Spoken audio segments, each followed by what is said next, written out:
super excited to invite Liz Manzutto onto the Ripple Effect podcast today. Liz is about to embark on a really, really cool adventure, and I'm super thrilled that she agreed to stop by the Ripple Effect podcast before she embarked on this. But Liz, welcome to the Ripple Effect. Steve, thank you so much for having me. Any opportunity to talk about this is a bright spot in my day or week. Awesome. Well, I absolutely love your background. So this is perfect for those of you that will obviously hear this on the podcast. You're going to be, I can't see the background. So you're going to want to go check out the Ripple Effect YouTube channel so you can see this video with my beautiful friend Liz on here. We're recording this so that you can kind of see and get a glimpse of what she's about to embark on in terms of this adventure. But I'm just kind of super excited to dive right in and just, not only talk about what you're about to be going through, but ultimately kind of what led you up to this. And so a little bit of background. Liz and I have known each other. We have a common friend a friend in common, Mia Bennett, although I don't think her last name's Bennett anymore. I don't know. Yeah. Maybe it is. I don't know. I just know her as the illustrious Mia. Who claims she's my muse, which I love. I think that's great. But we met each other through her, and ultimately we found out that we were both from New Mexico originally. You're from Las Cruces, I'm from Albuquerque, and so we have a common bond in Mexican food and green chili specifically, right? So that, that's the makings of any great friendship. That's true. That is very true. But we've known each other for a long time via Facebook and social network, the Facebook being the social network, but we're in the same town, but we've actually never met face to face, which I think is pretty unusual. But I'm super thrilled to have you on the show today and just, to talk about what you've got coming on. But I always like to kind of start with the origin story. So it's kind of funny. We're both from New Mexico. We both end up in Texas. What's that all about? Yeah. So real quick, Mia Benet is married to Mitchell, but I don't know if she took his name, but everybody knows her as Mama Mia or Mia Benet, and she is a wonderful human being, and I'm glad that she connected us. She saw that we had a lot of similarities and things that we like, and so that's what happened. So clearly I know Mia so well, I don't know her last name. Oh, really, she's kind of like Cher. She just goes by Mia. That's exactly right. That's how I've always known her. So, I really have to plead ignorance there because I actually had to go back and look at her last name. Yeah. And just clearly did not pronounce it correctly. Yeah. So no, she's amazing. So, I was actually born in New York. We moved to Las Cruces when I was a little kid. My father worked for Grumman, so he went to work for NASA. Oh, yeah. He worked on the LEM, on one of the actual LEMs that landed on the moon. So wow, that's how we ended up in New Mexico. My mother really had never experienced the desert. They were both born and raised in Brooklyn. And so when they came out to the desert with me and my brothers, it was quite an experience. So that's how we landed in Cruces. So I did all of my schooling there. And then I I moved to El Paso, lived there for 20 something years, and got a little college education, raised a couple of very lovely children. And in between, I lived in Destin, Florida. I lived in San Diego, California. And then I landed in Austin about 17, 18 years ago. Wow. And been here, and that's how I landed here. So you're kind of out towards the hill country out in Lakeway, correct? I live at the lake, actually. I live right at Lake Travis, yeah. So you're kind of an outdoorsy person by nature anyway, right? Just because, clearly. For those of you that are hearing this on the podcast, Liz is sitting inside of a tent, which is the absolute awesomest backdrop I think I've ever had for a guest. Yes.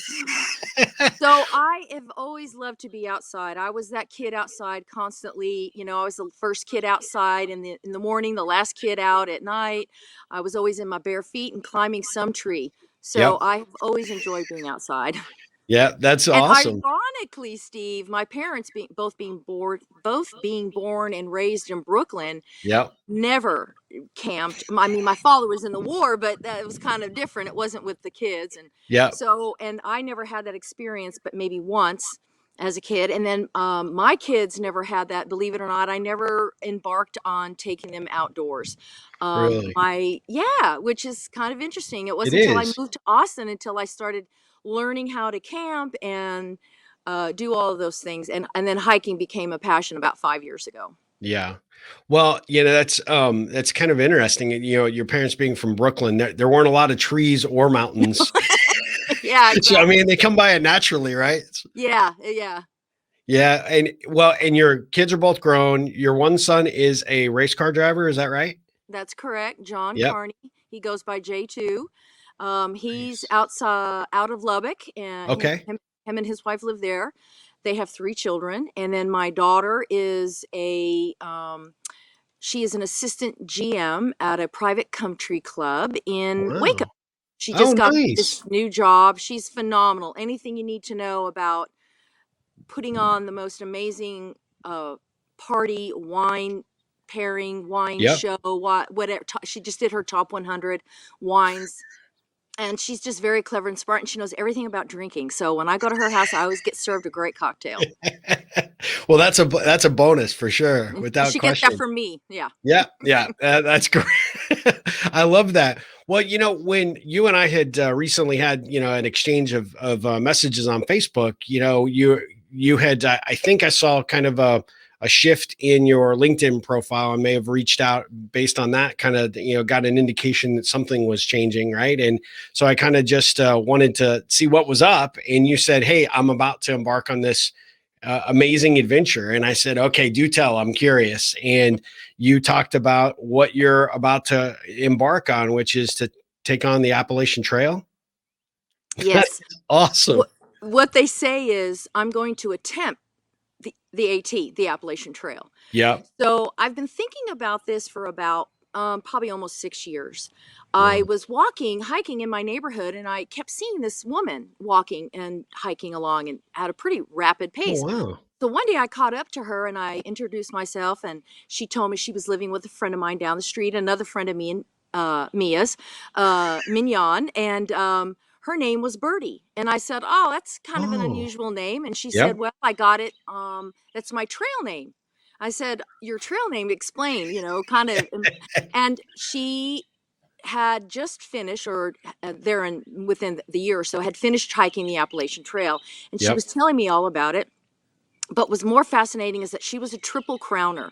So a triple crowner is somebody Wow. who's done the Appalachian Trail, the Pacific Crest Trail, which is a little more known from Yep. the movie, and then she also did the Continental Divide Trail.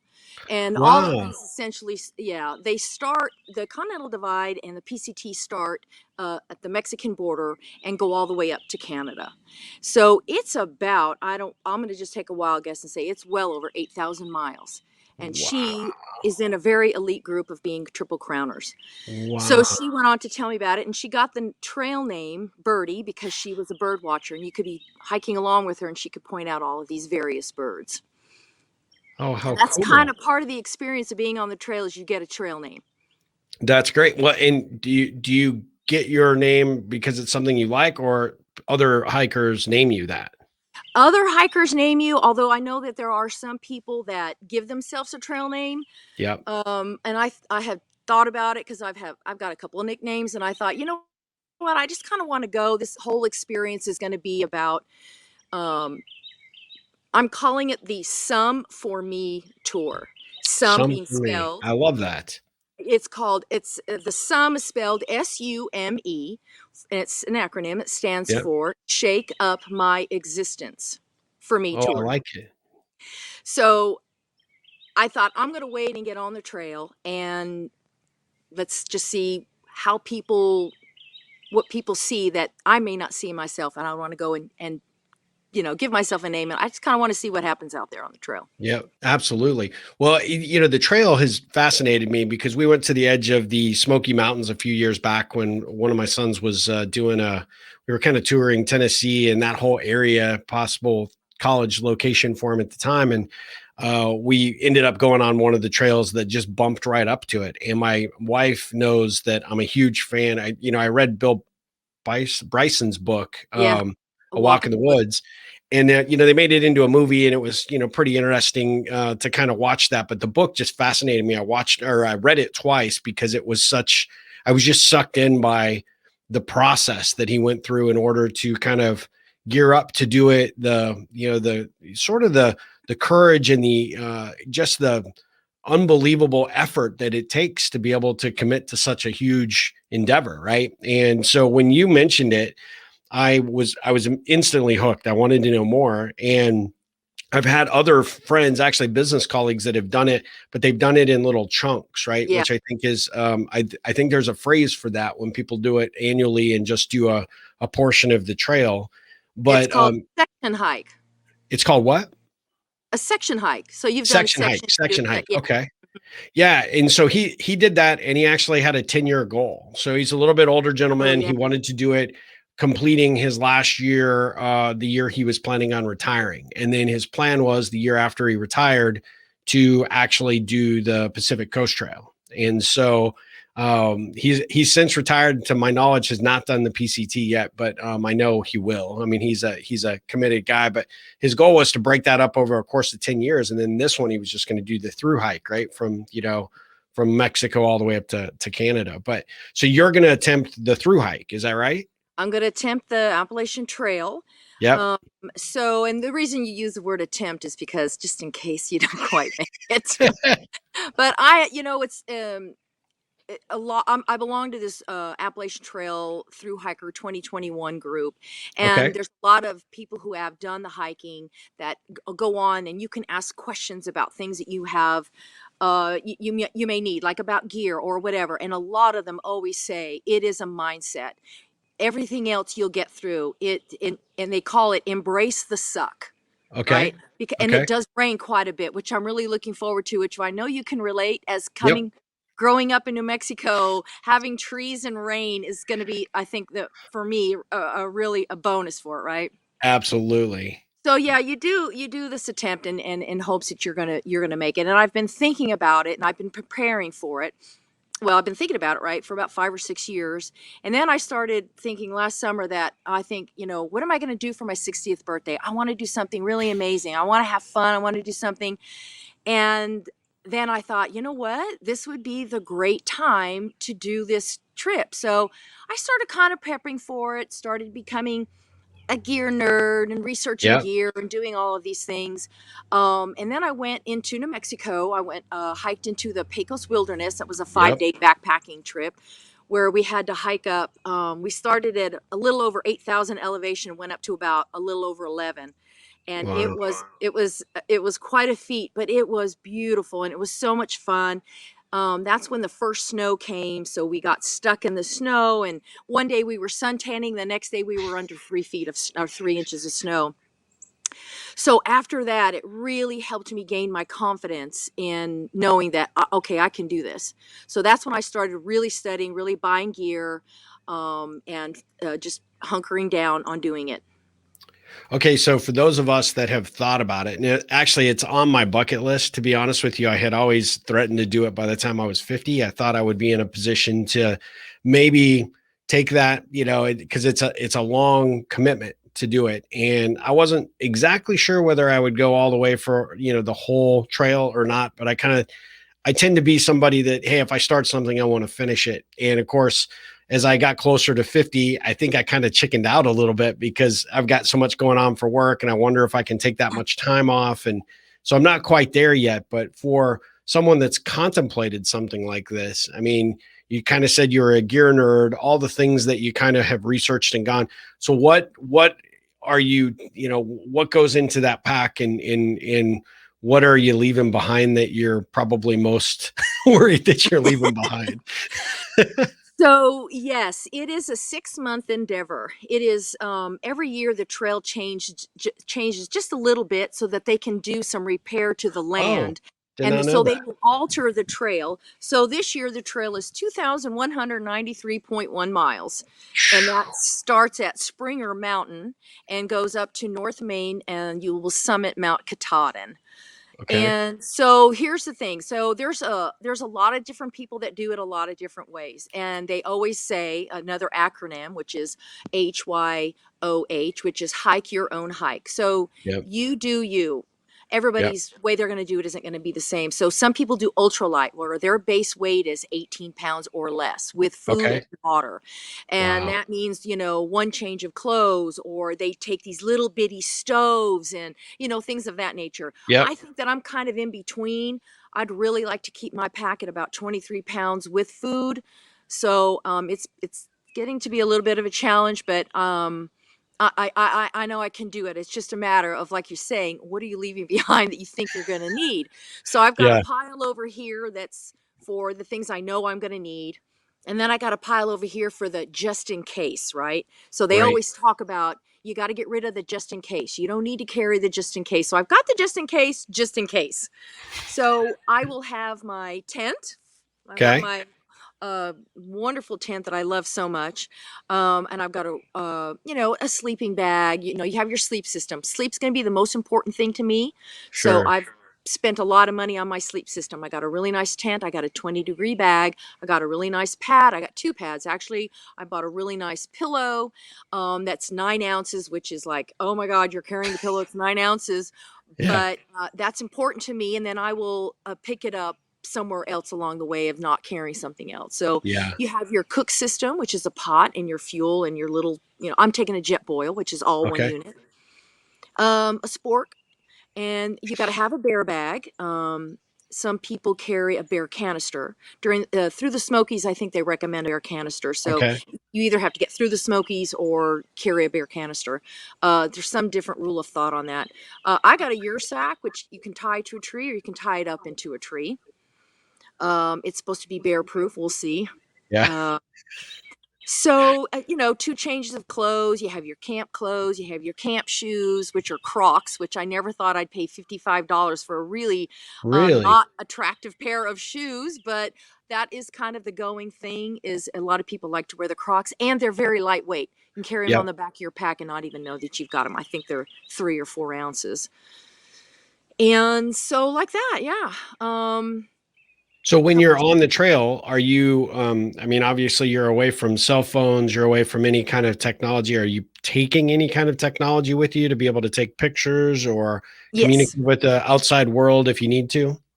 So, one of the reasons that I chose this trail first is because of the convenience of going into town. Like, you can go into town um, on a regular basis, and you Okay. will. You'll go into resupply every 5 to 7 days. Yep. It's a little more challenging in some of the other trails that you have to do, but this one you can go in and out of towns. You can stay at hostels every 5 days or a hotel.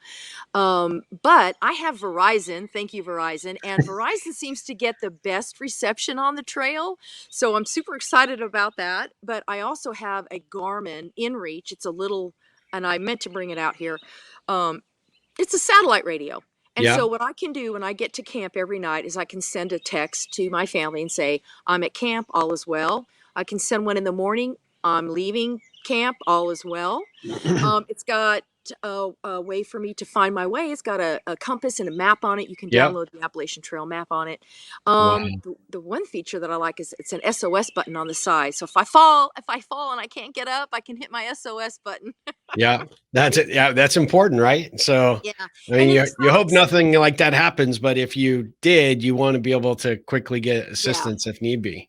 And I can plug in waypoints so that, and then at the end of the day, I can send those waypoints to my family. They Yep. can click on it. It takes them to maps, Google Maps, perhaps, and Okay. they can see exactly where I am on the trail. And the main Oh, reason I bought this thing was, and it was probably one of the most expensive parts of my trip, was for my mother, because my mother thinks I'm crazy, and I only just told her. I've been waiting to tell her, but yeah.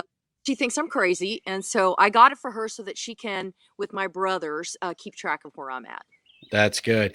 So when you are tracking, when they're able to track you for progress, that gives them reassurances that you're doing okay, Yeah. and keeping tabs. And it, like you said, it sounds like at the various stopping points within the trail, you're tend to be in enough. You've gotten in enough mileage that you're hitting small towns or little communities along the way.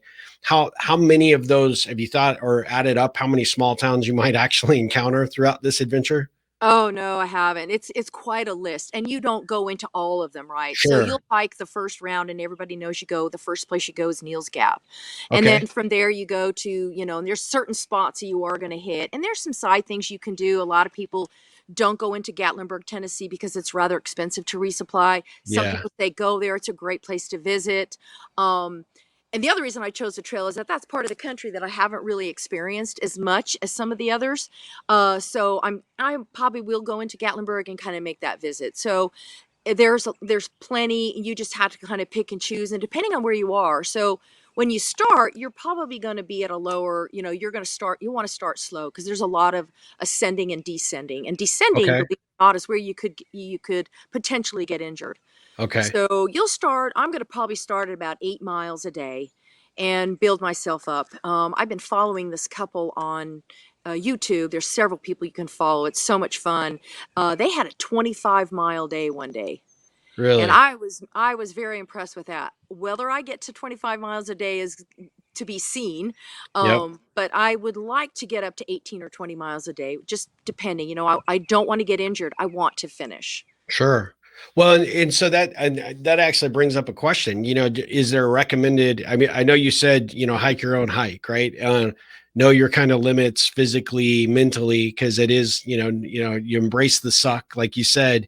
But is there a recommended amount of time, in terms of coverage mileage that they suggest per day?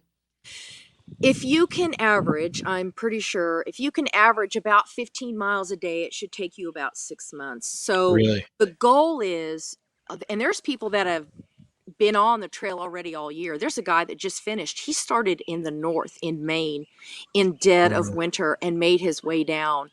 Uh, Actually, he started last summer, and anyhow, it was the pictures were incredible of this guy's beer being frozen. But he just finished his Sobo, they call it, southbound, Okay. a couple of days ago.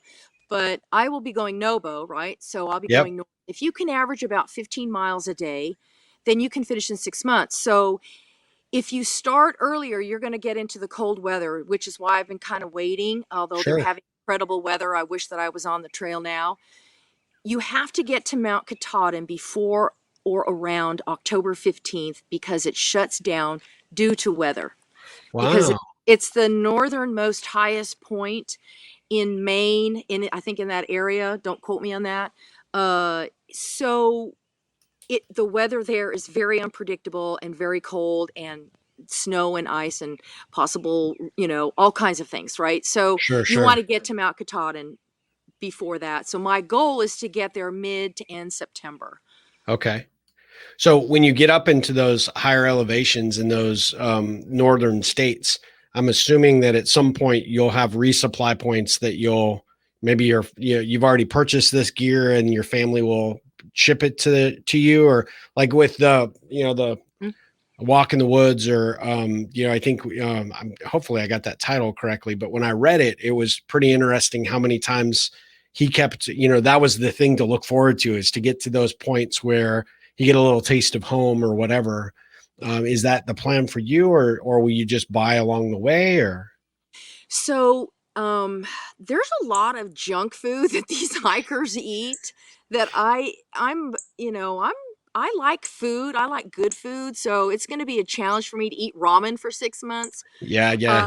So yes, I'm gonna be. I've already been doing some food prep, and I've already bought quite a bit so that I can get resupply boxes, like you say, so I can get a taste of home. Um, Sure. so yeah, so I've got some boxes set up and ready to go. You can do that. It's a bit of a challenge because you never know where you're going to be. You may have a great day and hike 20 miles, and the next day you may only hike 5. So Sure. you've got to kind of plan it. The hostels will hold the box for you for a small fee for about Okay. a week or so if they know that you're going to be there. So Yep. there's a little bit of a luxury. Post offices will hold it for about a week. And I take that back. Hostels will hold it for as long as you need, as long as it's not 6 months, right? Yeah, yeah, yeah. So that you can send your supply boxes. I've already been doing some food prep. I've been dehydrating a lot because you can't carry apples and bananas on the trail. It's rather Right. hard. And you Yeah. can't just throw the core and the banana peel. You got to carry everything out. So I've been dehydrating a lot of fruits and vegetables and pasta. Yeah. So It's I'm like, I am just, my imagination just runs wild with the possibilities of how fun this is going to be. I know it's a lot of hard work, and I know from what I've read about it, it's you know, that one book was not the only one I've read. I've read a few different ones of people that have self-published, you know, their own trail adventures and the approach that they've taken. But the thing that really has sort of like really come out of all of that is sort of this spiritual journey that you sort of experience while you're there. Not, you know, whatever spirituality might be for a person, right? At the end of the day, but it's really about understanding who you are at your core, and that commitment level that it takes to continue to put one foot in front of the other, I think is just super fascinating. So they talk about that a lot in the group that I belong to, and it is literally that. It's you just put one foot in front of the other. It's like 165-day camping trips in a row, you know. Yeah. So yeah, and you know what's really cool is that there's a lot of people, you know, when people are talking really positive and saying positive things about what you're about to experience, it's that kind of like I didn't realize, you know, hearing from a lot of people, especially women, about how they are so inspired. And it never dawned on me that I would be connecting with people on that level. I was doing it, you know, it's kind of like you're doing it for yourself. Of course, you want to go Sure. through the journey and have this cathartic experience.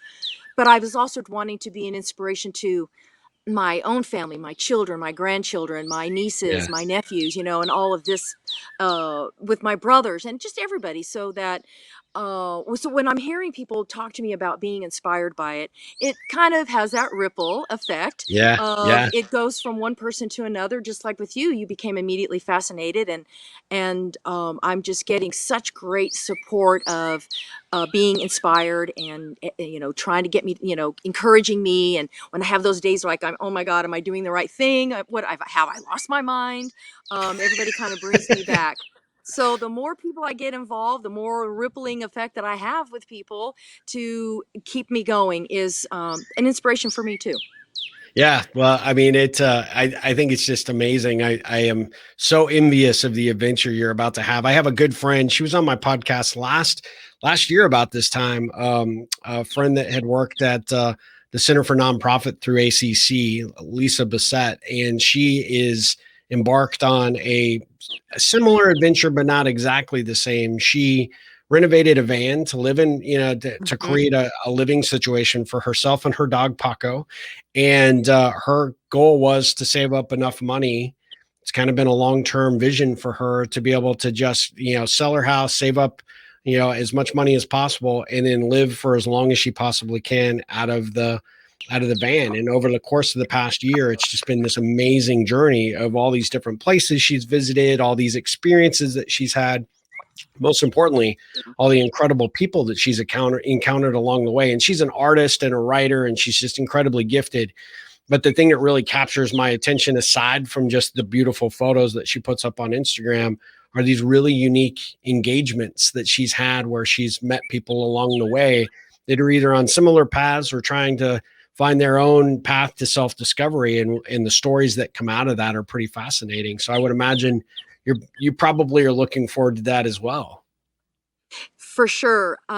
They when you get on the trail, you will hike with the various different people in various groups of people, and then all of a sudden you'll just start clicking with a certain group or a certain someone, and they become what's called your tramily, right? So it's your Tramway. family on trail, Yep. yeah. And so you get on and you connect with people and you kind of do this journey together. What's really interesting is that there's a couple of people that I follow on Instagram too, and one of the things one of the guys said was his biggest regret was not taking more pictures of the people as opposed to all of the iconic shots that you have along the trail.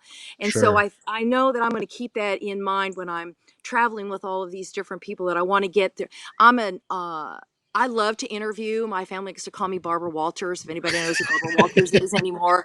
But I love to do the interview, and so and I'm just fascinated by people. You know, I like to consider myself a writer. Yeah. So I'm always trying to get the story behind people. So that is going to be one of my goals on the trip is to kind of get down to why other people are doing it. What are they about? What are you, because you're a different person out on the trail, right? You're Yeah, like, you yeah. go to work and you have your persona at work, and you go out to dinner with friends, you have that persona. So when you're out on the trail, you're in the raw, you're raw. Everything is raw. Your feelings are raw. Your feet are raw, right? So it's this literal and figurative thing going on. And that is the one thing that I'm looking forward to, is really getting to know a whole that array of people. There are people that are retired that are doing it. There are people that just graduated college that are doing it.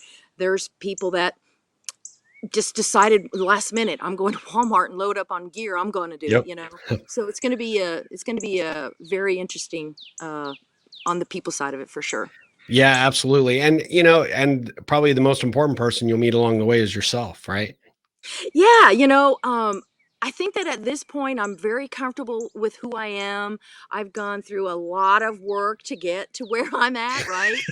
But as humans, we're always evolving. We're always looking for that, next, adventure. Well, for me, I'm always looking for the next adventure. So one of the things I wanted to do was, what am I going to do with the next 30 years? Like, my mother's going to be 97 in less than 10 days. She's an avid bowler. She's goes to mass. She's just very, very active, and all of her siblings live to be in their 90s. So I know that Come from good stock. I've got good genes, and so I Yeah, should. So now it's like, okay, this is kind of, you're getting into the retirement time. Although I sure. don't see myself retiring soon. What am I going to do? What do I want to do? Well, I want to go on this thing, figure out that rawness in myself, Yeah, and kind of figure out what I want to do for the next 30 years, what kind of thing I want to embark on. that's awesome. And where does your mom live now?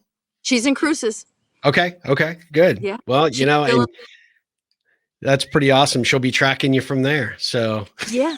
And she's learning how to use she knows how to get on Facebook. She uses it often. She knows how to use her iPad.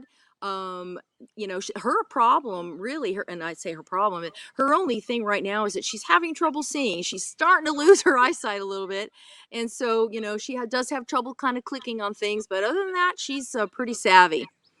well, that's good. My dad was legally blind for a long time, and he actually got his eyesight back. He has macular degeneration, and just literally, he's not driving now because he had a fall in the fall, but he, had just celebrated his 10th year getting his driver's license back, and he ate tremendous amount of blueberries and kale.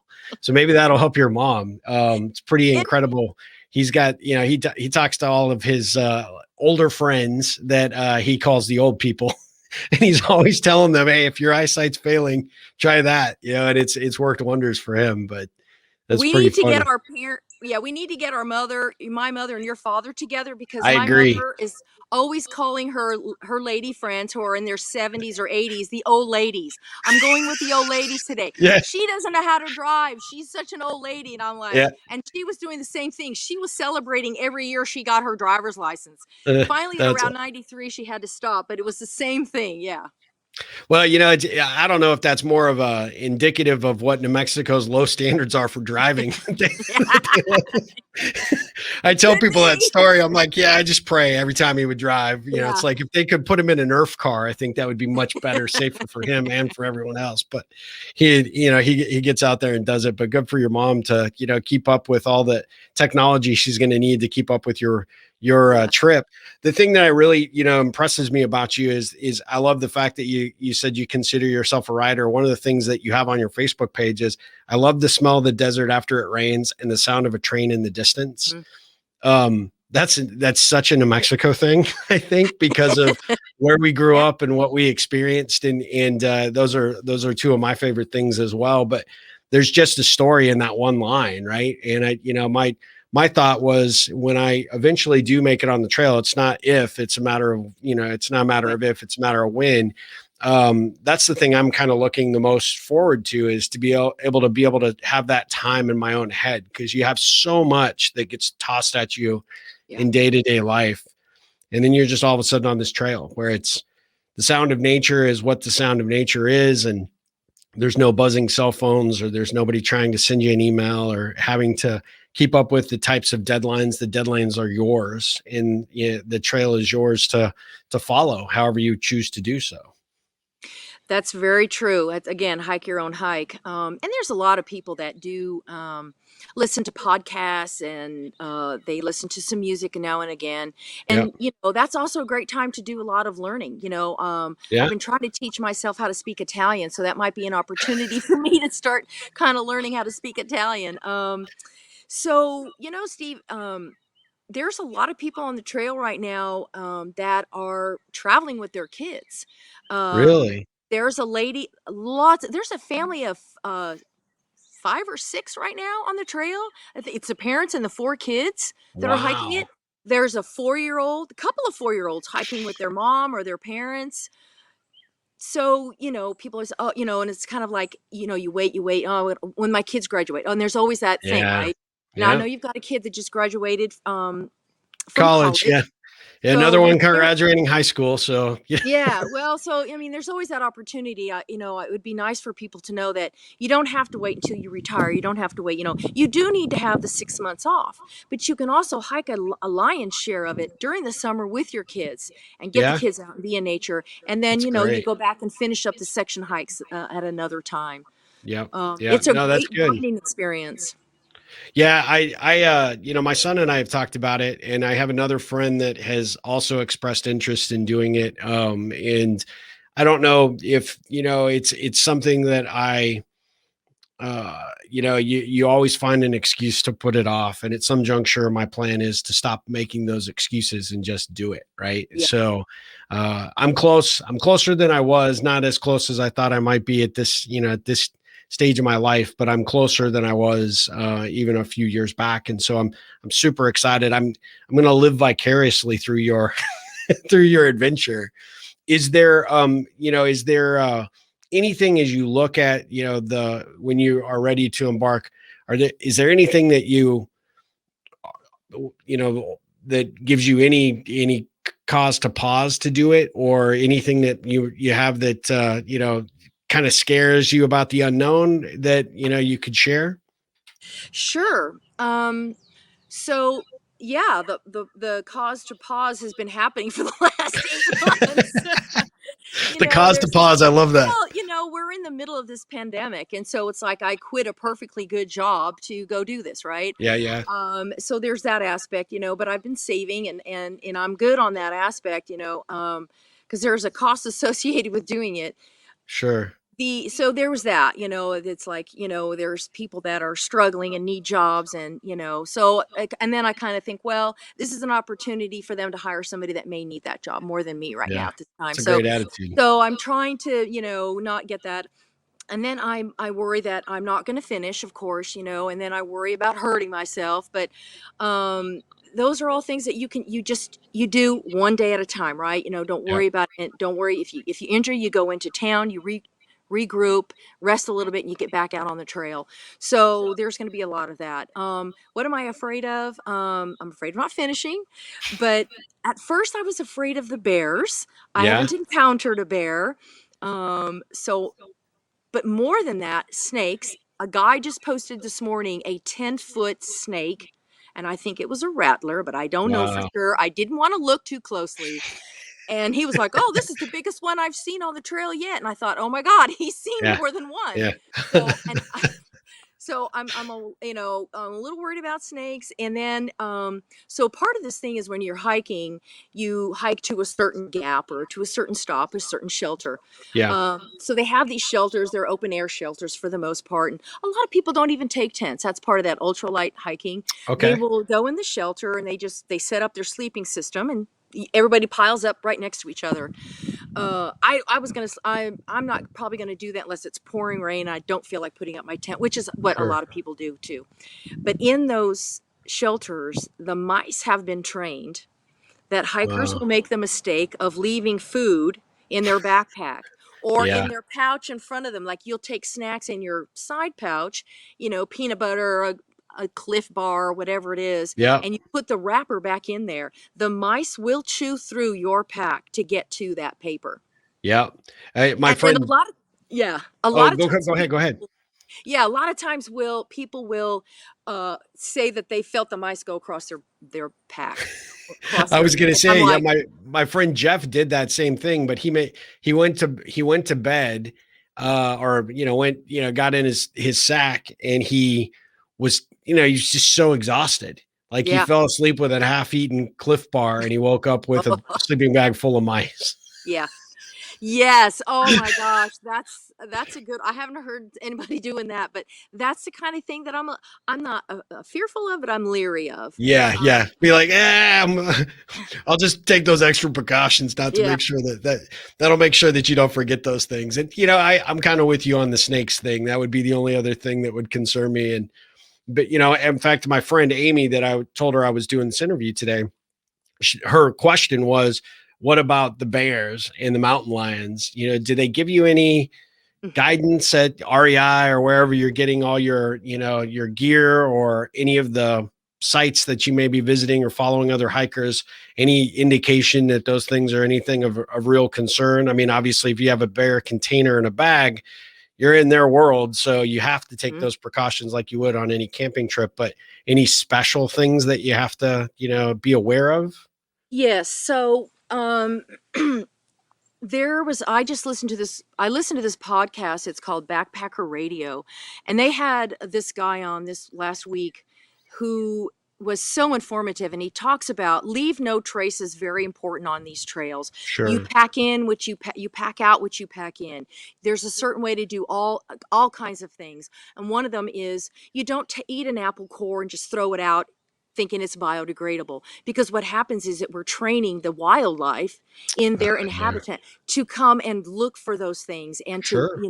so then they go a little further, and then what happens is the wild animals lose their natural instinct to be afraid of humans. Sure. So that's Sure. where you start to encounter. Now, a lot of people look forward to seeing the bears on the trail. A lot of times at this time of the year, you're going to see the mamas coming out with their cubs, and the Yeah. cubs are climbing the trees and are doing all these really cute little things. So you've got to be watching and being mindful of the fact that they may be there, and you just kind of step away and let them, there's all kinds of things that you can do that they Sure. teach you. And the proper hanging of your food is very important. In Georgia, they've got these poles that you can tie your bag and take it up a pole, and that way the bears can't get to it. They Yeah. don't have that in North Carolina, which is the second state. You have to learn to hang your bear bag. There's a certain technique, they call it the PCT, and you throw it up over a branch, and you have your stick, and you take it up to the tree. But you've got to hang those bags. Yeah. Now with the canisters, people bury them or they move them away from camp because the bear can't open them. They roll around, they can't, twist open the top. So they recommend the bear canisters. Now, a lot of hikers don't like to take them because they do take up room in your pack, and they don't, of course, compress. So there's different mindset about different people doing it a different way. I've got a bear bag. Then I've got inside the bear bag, I've got what's called a year sack, and it's basically a Ziploc that's smell proof. Oh, wow. Okay. They have incredible sense of smells. It's like mice. Yeah. So you put all of that in the plastic Ziploc, and then you put it in this bag that's made out of I don't know what, but it's really incredible. And it's got and then you put it up, and so those are the precautions. So basically, be aware and hang your bear bag properly. Well, that's that would be, I think, probably the biggest thing that I wouldn't have any concerns necessarily about the bears, I would say, but forgetting, being too tired, or doing something dumb like forgetting to like put my bear bag up, I could see that being something that I would do. And I bet you only do it once. Yeah, exactly. It's funny because you hear stories about how, and you see the bags being torn apart, or Yeah. somebody didn't do something correctly. So and it's really more for the wildlife. We Yeah. don't want to keep training them that they can come into these shelters and have food. It's like the apple core or the banana peel. Yeah. Sure, it's biodegradable, but you're inhabiting these wildlife's native habitat, and so that's think about it like this. Would this be here if I wasn't? Yeah. That's a great thought. Yeah. Great way to check yourself on everything you do. Right. Yeah, exactly. That's awesome. That's really awesome. Well, I'm super thrilled for you. I hope that we can find a way to stay in touch, or I can follow your adventure, because that's what it is. I mean, this is it's a life altering situation that you're about to put yourself through. And I'm super thrilled and excited for you. And I'm so grateful. I know you're right here at the edge of taking off, right? So I Yeah. appreciate you taking the time to visit with us and share a little bit of this. I will tell you, when I interviewed Lisa, so many people follow her for what she's doing and how she's doing it. And I'm sure if we can get some way to do the same for you, all of my listeners and all of the audience will definitely want to follow your progress. And all I can say is I wish you the best of luck as you go forward. I mean, I'm so super excited for you. I'm really, really envious at this point. Steve, thank you so much. You can follow me right now on my Instagram account, which is Okay. Hippie in Stilettos. Yeah. I do like a nice pair of shoes, which I've heard I will not be able to probably fit in when I get back. So I've got about 100 pair of high heels. I'm not sure I'm going to know what to do with. Wow. Yeah, yeah, and that's yeah, okay. Well, let's not go there. That's another whole podcast. I am going to be doing a YouTube channel. I'm not going to be a Excellent. vlogger because I Okay. didn't want it to be a job. I was afraid Sure, I would have sure. to get caught up in doing all of that. I'm going to do it for fun. It's Hippie and Stilettos also. Yeah. Yeah. My daughter's going to help me a little bit and she'll be doing some editing. It's probably going to be pretty, probably going to have R versions and G versions of of those YouTube Yeah. Yeah. videos. But yeah, you can follow me on Hippie and Stilettos. I should be able to do some things Beautiful. there. I'm going to try to do some stuff on YouTube as well, and then let kind of give an idea of where I'm at, and then you can just kind of follow along and see how I fare.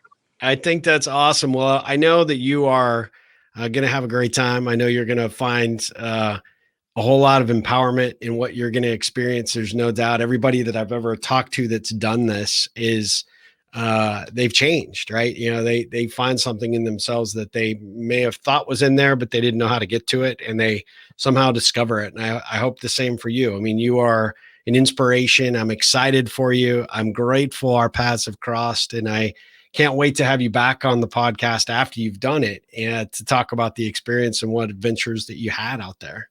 That would be amazing. I would love to share that with you. They say that when you do the Appalachian Trail, it ruins your life.